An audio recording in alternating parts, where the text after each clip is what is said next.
Hi friends, this is Akash Sharma from math की wines.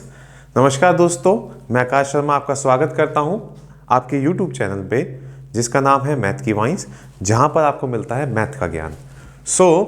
आज हम जिस टॉपिक के बारे में बात करने जा रहे हैं वो क्लास 8 का चैप्टर नंबर 8 का कंपेयरिंग क्वांटिटीज़ का टॉपिक नंबर 2 है। इससे पहले जो मैंने वीडियोस बनाई हैं कंपेयरिंग क्वांटिटीज़ की, वो उसमें मैंने टॉपिक नंबर 1 के बारे में डिस्कशन किया है, जिसमें मैंने आपको समझाया था what is the difference between ratio and percentage. और उसके बिहाफ पर जो हमने एक्सरसाइज 8.1 करी थी, जिसमें हमने सारे क्वेश्चंस रेशो एंड परसेंटेज के किए थे, ठीक है ना। अब क्योंकि 8.1 एक्सरसाइज हम फिनिश कर चुके हैं, so now we going to proceed exercise 8.2। 8.2 को स्टार्ट करने से पहले मुझे ये पता होना चाहिए कि मैं 8.2 एक्सरसाइज के अंदर बेसिकली किस टॉपिक के ऊपर डिस्कस करने वाला हूं। हमारी 8.2 एक्सरसाइज जो बेसिकली है वो टोटल मिला के 4 कॉन्सेप्ट पे बेस है, और वो 4 कॉन्सेप्ट बेसिकली क्या है, वो है फाइंडिंग द इंक्रीजिंग और decreasing percentage, discount and profit and loss. सबसे पहली बात, क्योंकि इसमें 2 चीजें हमारे लिए बहुत ज्यादा इंपॉर्टेंट रखती है। किन के लिए? जो कॉम्पिटिटिव एग्जाम की तैयारी कर रहे हैं, चाहे वो एसएससी की तैयारी कर रहे हो, चाहे वो एनटीपीसी के लिए तैयारी कर रहे हो, चाहे वो किसी भी कॉम्पिटिटिव एग्जाम यानी कि गवर्नमेंट जॉब के लिए तैयारी कर रहे हो, तो उनके लिए जो टॉपिक आज मैं डिस्कस करने वाला हूं उसमें से 2 टॉपिक उन सभी के लिए बेसिकली बहुत इंपॉर्टेंट है। और वो 2 टॉपिक क्या है? एक discount and profit and loss. ये क्यों इंपॉर्टेंट है? क्योंकि मैंने जितना ऑब्जर्व किया है या जितने भी मैंने अब तक कॉम्पिटिटिव एग्जाम्स के क्वेश्चन पेपर देखे हैं, तो मैंने उसमें हमेशा नोटिस किया है कि डिस्काउंट, प्रॉफिट एंड लॉस और परसेंटेज के ऊपर हमेशा बहुत सारे क्वेश्चन आते हैं। तो ये वीडियो खास उनके लिए भी है और उन बच्चों के लिए भी है जो अभी क्लास 8th में हैं और एक्सरसाइज 8.2 करना चाहते हैं या फिर उसको समझना चाहते हैं, उसके बारे में विस्तार में जानना चाहते हैं। आइए स्टार्ट करते हैं टॉपिक नंबर 2 8.2 का, जो है फाइंडिंग द इंक्रीजिंग और decreasing percentage. Discount and profit and loss में बाद में आएंगे। फर्स्ट ऑफ ऑल, पहला टॉपिक नंबर 2 में फर्स्ट पार्ट है फाइंडिंग द इंक्रीजिंग और डिक्रीजिंग परसेंटेज। देखिए, नाम से पता लग रहा है कि मुझे फाइंड क्या करना है। इंक्रीजिंग मतलब कुछ बढ़ रहा है और डिक्रीजिंग मतलब कुछ कम हो रहा है, लेकिन वो किस फॉर्म में कम या बढ़ रहा है? परसेंट की फॉर्म में। एक्चुअल में है क्या? तो आइए इसको समझते हैं, किस तरीके के क्वेश्चन आते हैं और किस तरीके से हम उन क्वेश्चंस को सॉल्व करते हैं। मैंने 2 क्वेश्चंस यानी कि 2 सेक्टर में क्वेश्चन को डिवाइड किया हुआ है। एक है इंक्रीज परसेंटेज को शो कर रहा है और एक है डिक्रीज परसेंटेज का। क्वेश्चन क्या है कि मेरे पास एक आर्टिकल का प्राइस दे रखा है 68,000 रुपीज, ओके, और मुझसे ये बोला गया कि उस आर्टिकल का प्राइस कुछ समय बाद कितना 20% बढ़ जाता है, ठीक है। तो मुझसे पूछा गया है कि अब जो उसका न्यू प्राइस है वो एक्चुअल में क्या होगा। तो आइए कैसे करते हैं देखते हैं। तो देखो बेटा, बहुत इजी कॉन्सेप्ट है, कुछ ज्यादा मुश्किल वाला कॉन्सेप्ट नहीं है। बच्चे हमेशा कंफ्यूज रहते हैं, उस कंफ्यूजन को दूर करने के लिए ही इस वीडियो का सहारा लिया जा रहा है। अब देखिए करते कैसे। देखो बेटा, 68,000 तो है उसका ओल्ड प्राइस, ठीक है, ये है उसका ओल्ड प्राइस, ठीक है, जिस पे वो खरीदी गई थी, या जिस यानी कि एक ऐसा अमाउंट जो उस आर्टिकल का प्राइस था शुरुआत में। अब क्या हुआ? प्राइस में इंक्रीमेंट हो गया 20% का। तो सिंपल सी बात है, वो 20% का इंक्रीमेंट इसी पे हुआ है ना 68,000 में। तो मैं क्या करूंगा? प्लस 68,000, ठीक है, ऑफ 20%, यानी कि 68,000 जो उसका ओल्ड प्राइस था, जब उस पे इंक्रीमेंट हो गया तो सिंपल सी बात है 68,000 पे हुआ होगा। तो मैं क्या करूंगा? ओल्ड प्राइस में 68,000 का 20% ऐड कर दूंगा।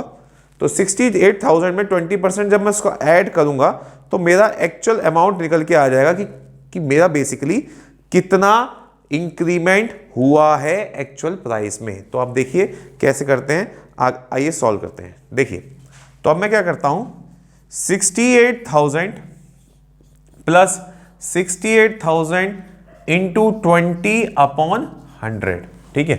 सो देखिए 0 से 1 0 कट और इस 0 से ये 0 कट, ठीक है। सो मेरे पास क्या बच गया 68,100 68,000 प्लस 68,000 इंटू 2। सो अब यहां पर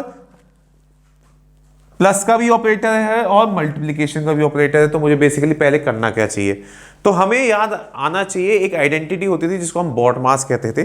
बॉड मास क्या होता था, बॉड मास को भी एक्सप्लेन कर देता हूं। बॉड मास क्या है, जैसे बॉड मास, अभी बॉड मास है क्या, जिसमें बी का मतलब होता था ब्रैकेट, ओ का मतलब होता था ऑन या फिर ऑफ, डी का मतलब होता था डिवाइड, एम का मतलब होता था मल्टीप्लाई, ए का मतलब होता था एडिशन और एस का मतलब होता था सब्ट्रैक्शन, ठीक है।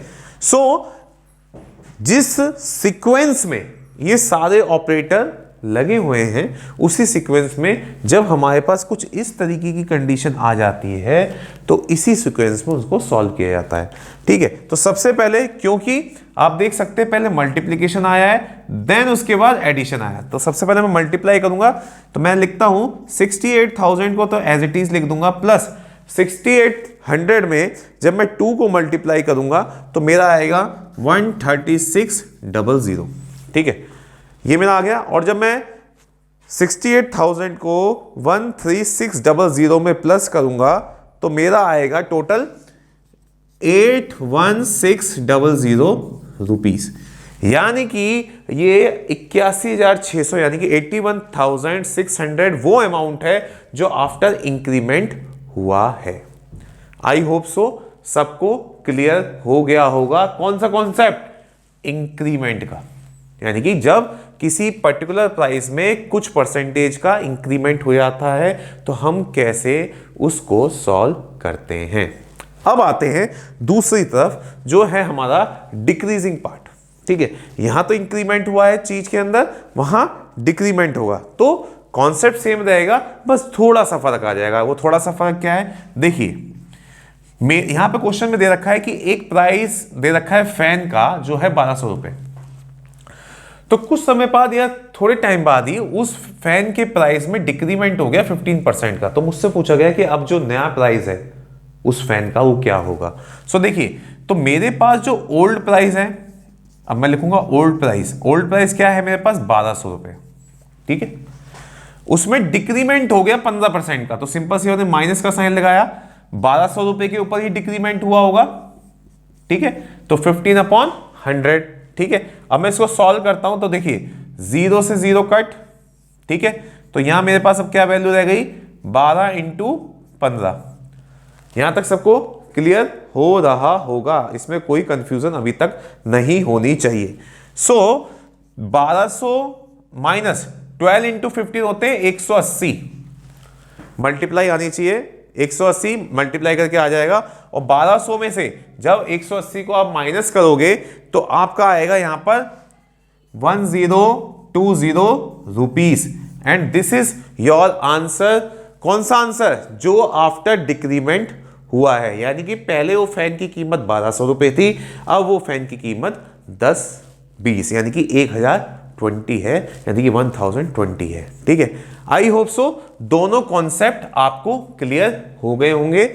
एक तरफ मैंने इंक्रीमेंट का कॉन्सेप्ट चलाया है, एक तरफ डिक्रीमेंट का कॉन्सेप्ट चलाया है। इंक्रीमेंट में मैंने क्या करा है, जो मेरा ओल्ड प्राइस था प्लस उस ओल्ड प्राइस पे लगने वाला इंक्रीमेंट, दोनों को प्लस करके आंसर में निकाला है 81,600। उसी तरफ जब मैं डिक्रीजिंग की बात कर रहा हूं तो 1200 रुपए की एक चीज थी, उस पर 15% का डिक्रीमेंट लगाया, 15% का डिक्रीमेंट लगाने पे मुझे पता लगा वो 180 रुपये हो जाता है, तो 1200 में से यानी कि 1200 में से 180 को माइनस करता हूं तो 1020 आंसर निकल के आता है। सो ये मेरा इंक्रीजिंग पार्ट है, ये मेरा डिक्रीजिंग पार्ट है। आई होप सो ये सबको क्लियर हो गया होगा। सो अब चलते हैं अपने इसी टॉपिक नंबर 2 के सेकंड पार्ट पे, जो है मेरा डिस्काउंट, ठीक है, आइए चलते हैं। Thank you.